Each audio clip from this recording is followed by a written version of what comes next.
Hello, everyone. Welcome to Entertainment. And today I have just a quick update on what's going on with the Final Fantasy VII Remake. Um, I actually have two articles I want to share with you. The first one is just a quick look at this. We have some new screenshots of Midgar Sector 8 specifically. And this is from just so you know, this is from the official Twitter account of the Final Fantasy VII Remake game. And here it is. Here it is. If you want more of this, please make sure to follow them on Twitter. To follow them on Twitter if you want more information on what's going on with the Final Fantasy VII Remake and more screenshots. But let's look at this. Let's actually look at this. Okay, so here's the actual tweet. Today we're revealing another brand new piece of concept art, this time of the bustling Sector 8 from Final Fantasy VII Remake, alongside an in-game screenshot. Notice the loveless sign atop the theater of the main road. Now this is the concept art. I mean, come on, look at this. Look at this. It's beautiful. So let me hit that like button. There we go. No, Sham. Okay, anyway, look at this. Look at this. This is absolutely beautiful. I mean, I can I just I mean this is just getting me more and more excited to play the game. But now let's look at the screenshot. This actually, guys,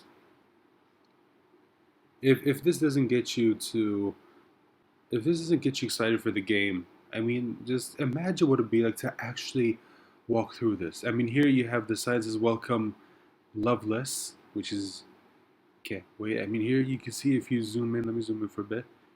Here it is. You've got Loveless. You've got a billboard. Here you've got some people. I wonder if you'll be able to. Oh, look, there it is. There's Aerith. You've got Cloud over here. You can see the materia embedded, which by the way is a really nice touch. I love that they added this. You've got the theater right here. You've got phone booths. You've got mailboxes. I mean, seriously, there's just like the attention to detail. I mean, come on. I mean, look at this woman over here. This woman over here. Look, you can even see the details on her clothes. No wonder this is gonna take like two Blu-ray discs. Like, how much data, how much information did this take? How many gigabytes of data did you think this takes? I mean, Jesus. I mean, um, they said that this game was gonna take two Blu-ray discs. The last game that took two Blu-ray discs was Red Dead Redemption 2, and that game was awesome. Like that game felt like an actual living, breathing world where you had so much shit that you can do. You can actually interact with the environment. I mean,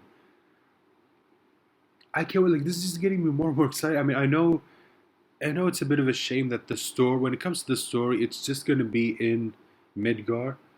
But if you think about it, if they can do this much with just Midgar, imagine what they can do with the actual world of um, Final Fantasy VII. I mean, Christ, like this is if just Midgar looks this good, I can't wait to get to Golden Saucer.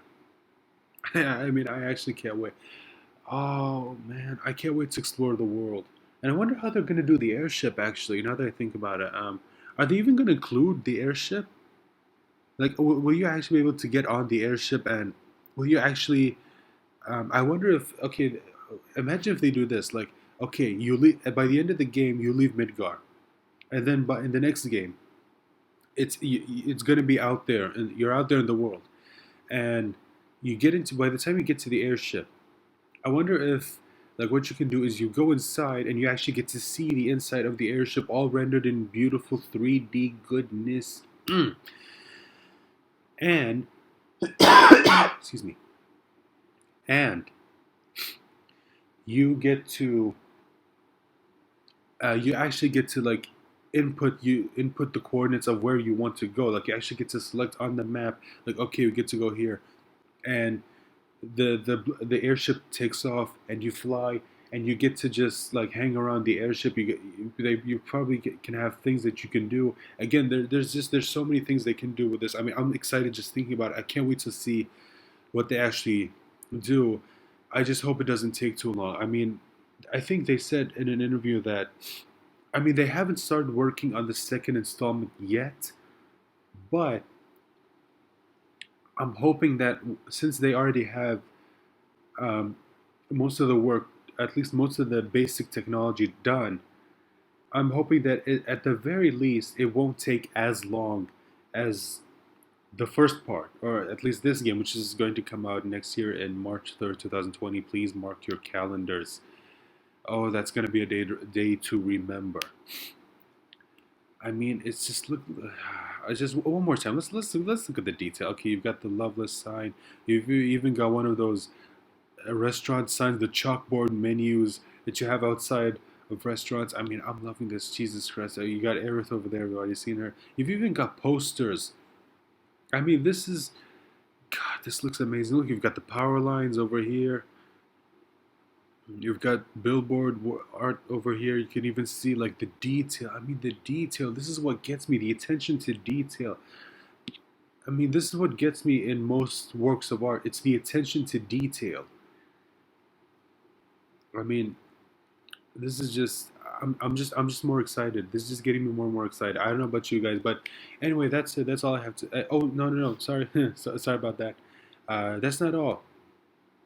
That is not all. We actually have one more thing I want to show you, and that's this article over here. This is Gaming Bolt. This is coming to us from Gaming Bolt. Final Fantasy VII Remake will innovate on the original, says producer. Okay, though it's a remake, you should still expect the game to try out new things. This was published 2 days ago on August 4th. Square Enix recently opined that making remakes is much harder than making original games. I actually doubt that. Disagree with that statement, but okay. And it's easy to see why they feel this way, especially when it comes to beloved classics. Remakes always face some tough questions. Should they play it safe and stick to the source material as closely as possible, or should they try and put their own take on things at the risk of alienating the original's fanbase? Yes, it's true. I mean, remaking beloved classics is a risk because at first you want to do something new, but you're afraid that by doing something new, you're going to risk alienating the fans of the originals. And in fact, there's a game that recently came out that was like a perfect example of, well, technically it's not a remake. Actually, two games. One of them actually is a remake, and the other is more of a soft reboot. The soft reboot is God of War. If you remember in God of War, when they first announced that they were going to do all of these new things, like they were going to change the camera, you're going to have the over the head camera, you're going to have a new weapon, you're in this entirely new world. And people were afraid. They were afraid that it wasn't going to be the same God of War that we all knew and loved, the same game we've all been playing for years. But the game came out and it was amazing. People loved it. Fans of the original loved it. Fans of I mean, just everyone loved it. New fans loved it. Old fans loved it. It's just it was a brilliant game because you can tell that this was made, especially if you've seen the making of documentary, which I highly recommend you go watch it.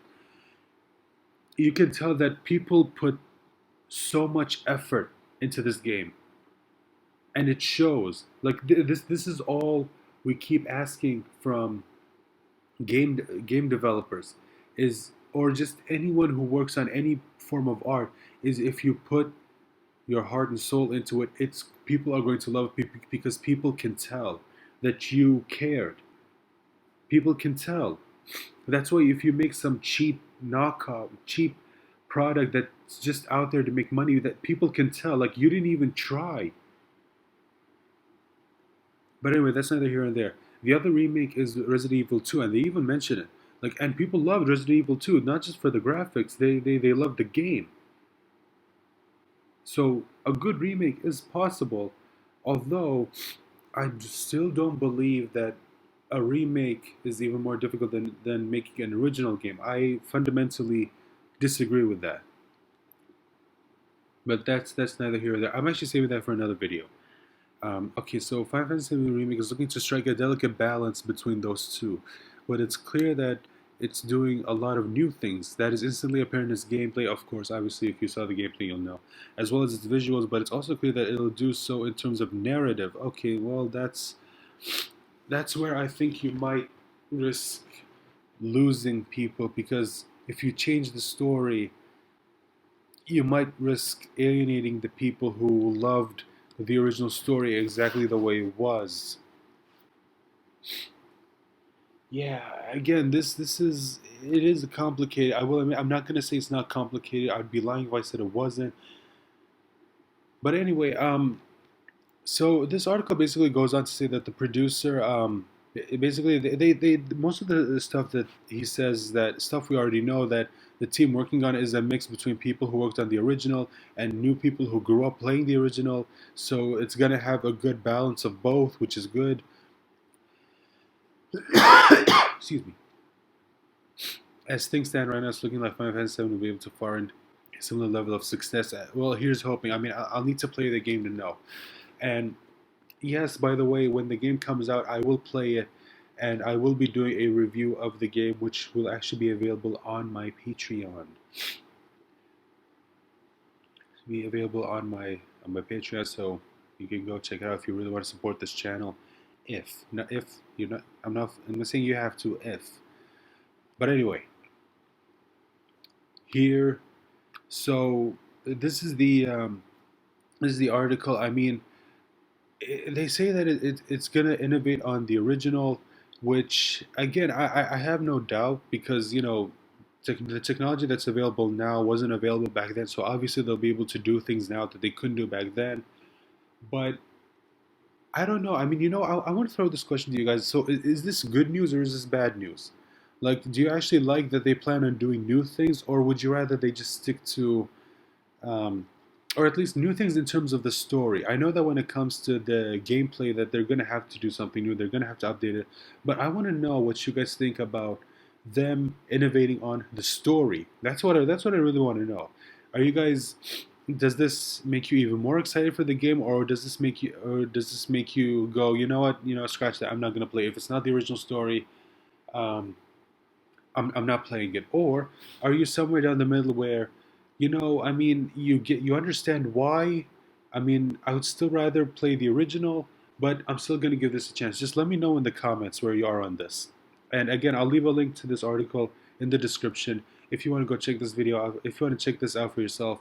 Anyway, thank you so much for watching. Um, please hit that like button. Please share this video. And again, please hit that subscribe button. It's really going to help the channel. Um, Thank you guys so much for watching, and I hope to see you guys in the next video. Bye.